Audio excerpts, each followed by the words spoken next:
اللہ اللہ اللہ اللہ اللہ اللہ اللہ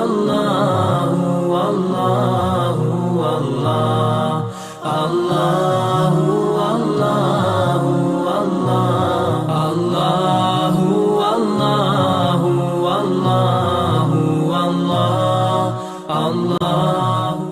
ایک طرف کی انتہا کو اللہ نے بیان کی ہے جو ہدایت میں کامل ہے، اب دوسری انتہا کو بیان ہوگا جو گمراہی میں کامل ہے۔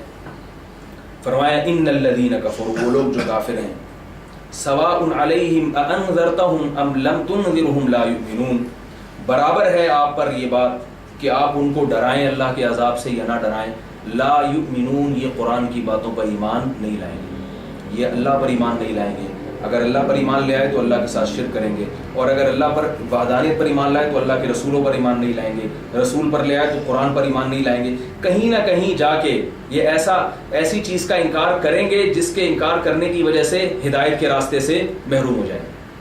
تو اب یہاں پر چونکہ اعلیٰ درجے کے کافروں کا تذکرہ ہے، اس لیے اللہ نے ان کی صفت یہ بیان کی اانذرتہم ام لم تنذرہم، یہ ایسے لوگ ہیں کہ ان کو ڈرانا،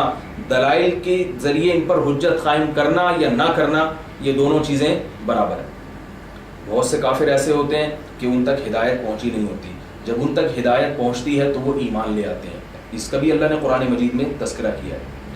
7ویں پارے کی ابتدائی آیات ہیں وَإِذَا سَمِعُوا مَا أُنزِلَ إِلَى الرَّسُولِ تَرَىٰ أَعْيُنَهُمْ تَفِيضُ مِنَ الدَّمْعِ، فرمایا اہل کتاب میں، عیسائیوں میں، یہودیوں میں بہت سے ایسے ہیں کہ جب وہ قرآن کی آیات سنتے ہیں، جب تک سنی نہیں تھی انکار کرتے تھے، لیکن جب وہ قرآن کے مضامین کو سنتے ہیں اور آیات سنتے ہیں تو اے محمد صلی اللہ علیہ وسلم آپ دیکھیں گے کہ ان کی آنکھیں بہنا شروع ہو جاتی ہیں، اتنا روتے ہیں گویا آنسو نہیں بہہ رہے، یہ مبالغہ ہے کہ گویا ان آنسوؤں میں آنکھیں نکل کے بہہ رہی ہیں، اتنا روتے ہیں، مما عرفوا من الحق، اس لیے کہ وہ حق کو پہچان جاتے ہیں، اور وہ کہتے ہیں اے رب ہم ان آیات پر ایمان لے آئے، ہمارے سامنے چونکہ اب تک یہ آیات تھی نہیں، اس طرح سے پیش کی نہیں گئی ہمارے سامنے، اس لیے ہم اس کا انکار کرتے رہے، جب یہ آیات ہمارے سامنے پیش کی گئی ہیں تو ہمیں یقین ہو گیا کہ یہ رب کا کلام ہے، یہ محمد صلی اللہ علیہ وسلم کا گھڑا ہوا کلام نہیں ہے، اور اس میں ہدایت کی باتیں ہیں۔ تو ایک کافر تو یہ ہوتے ہیں جو ہدایت سن کے ان کا دل حق کی طرف مائل ہوتا ہے، لیکن قرآن اس انتہائی درجے کے بدبخت کافروں کا تذکرہ کر رہا ہے کہ جو کفر میں اتنے آگے نکل چکے ہوتے ہیں کہ جن کا کام دن رات اسلام پر اعتراضات ہیں۔ ایسے کافر آپ کو آج بھی بہت ملیں گے، انہیں اپنی آنکھ کا، اپنے جو ہے نا آنکھ کا شہتیر نظر نہیں آتا اور دوسرے کی آنکھ کا بال بھی نظر آ رہا ہوتا ہے۔ اسلام پر کتنے اعتراضات ہوتے ہیں، محمد صلی اللہ علیہ وسلم نے اتنے نکاح کیوں کیے، محمد صلی اللہ علیہ وسلم غریب کیوں تھے، مسکین کیوں تھے، محمد صلی اللہ علیہ وسلم نے ایک کم عمر لڑکی سے نکاح کیوں کیا، یہ ایسی باتیں آپ دیکھ رہے ہیں کہ علماء اس کے بہت سارے جوابات دے چکے ہیں، یہ اور ان جیسے معلوم نہیں کتنے اعتراضات، لیکن اپنے معاشرے میں جو ان کی برائیاں ہیں، جو مذہب سے دور ہونے کی وجہ سے جو ان کے معاشرے میں تباہی اور بربادیاں پھیل گئی ہیں، ان سے وہ بالکل ایسے بن جاتے ہیں جیسے اندھے اور بہرے ہوں۔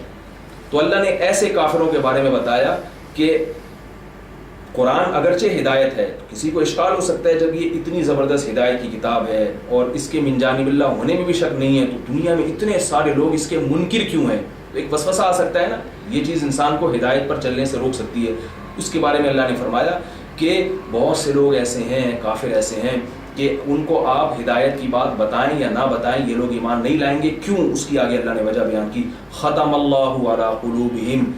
فرمایا ان کے دلوں پر اللہ نے مہر لگا دی ہے، وعلی سمعہم وعلی ابصارہم غشاوہ، ان کے کانوں پہ اور ان کی آنکھوں پہ اللہ نے پردہ ڈال دیا ہے، آنکھوں پہ پردہ ہے نظر نہیں آ رہا، کانوں میں ٹاٹ ہے حق سنائی نہیں دے رہا، اور دل پر اللہ نے مہر لگا دی، اس کو بند کر دیا، اس میں سمجھنے کی صلاحیت ختم ہو گئی۔ تو بھلا جس کا دل بند ہو چکا ہو، جس کی آنکھیں اندھی ہو چکی ہوں، جس کے کانوں میں سننے کی صلاحیت ختم ہو چکی ہو، اس کے بارے میں یہ کہنا کہ یہ قرآن پڑھ کر ان کو ہدایت کیوں نہیں ہوتی، تو یہ حماقت اور بیوقوفی کے علاوہ اس کو کیا کہا جا سکتا ہے؟ اس لیے ان کے ایمان نہ لانے سے اہل ایمان کے قدم نہیں اکھڑنے چاہیے، ان کو یہ احساس کمتری کا وہ شکار نہ ہو کہ اتنے لوگ ایمان نہیں لا رہے، تو یہ اگر دنیا کے اتنے عقل مند ہیں، اتنے ماہر ہیں، اتنے جو ہے نا وہ ذہین ترین قومیں ہیں، وہ تو قرآن پڑھتی بھی ہیں پھر بھی ایمان نہیں لاتی، تو یہ اس کی علامت ہے کہ معاذ اللہ قرآن ہی کہیں غلط نہ ہو۔ تو اللہ نے فرمایا قرآن غلط نہیں ہے، بلکہ ان کے غلط ہونے کی وجہ سے اللہ نے ان میں حق کو سمجھنے کی صلاحیت ختم کر دی۔ یہاں ایک اشکال ہوگا کہ بھئی جب اللہ ہی نے دلوں پہ مہر لگا دی اور اللہ ہی نے ان کو اندھا کر دیا تو اس میں ان بیچاروں کا کیا قصور ہے؟ تو جب اللہ نے مہر لگا دی نا، قرآن کہہ رہا ہے ختم اللہ علی قلوبہم، اللہ نے دل پہ اسٹیمپ لگا دی ہے، گمراہی کی، ضلالت کی مہر لگا دی، اور ان کے آنکھوں میں، قرآن میں دوسرے جگہ پر آتا ہے کہ وفی آذانہم وقر، ان کے کان میں ٹاٹ گھسیڑ دی ہیں، ٹاٹ ڈال دی ہیں، بالکل جیسے بوتل میں ٹاٹ سے بند کر دی جائے نا تو اب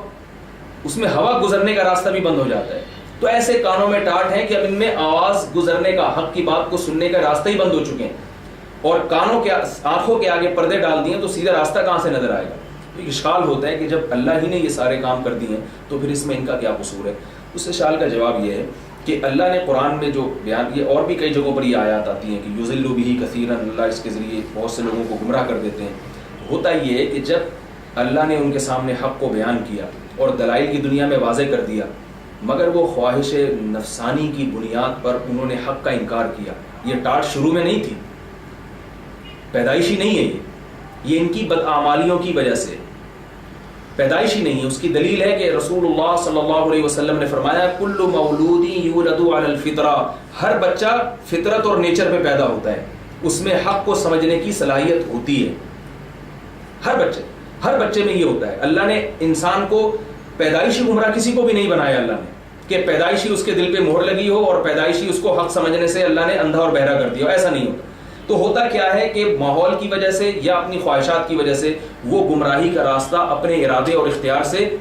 اختیار کرتا ہے، اور اس گمراہی میں جب وہ چلتا چلا جاتا ہے، حق کا انکار کرتا چلا جاتا ہے، کائنات میں اللہ کے وجود کے، اللہ کی توحید کے دلائل دیکھتا ہے، اسلام کے برحق ہونے کے دلائل دیکھتا ہے، مگر اس کے باوجود وہ جب انکار کرتا چلا جاتا ہے تو پھر اللہ اس کو دنیا میں ایک عذاب یہ دیتے ہیں کہ اس میں حق کو قبول کرنے کی صلاحیت اللہ تعالیٰ اس سے چھین لیتے ہیں۔ اللہ اللہ اللہ اللہ اللہ اللہ اللہ اللہ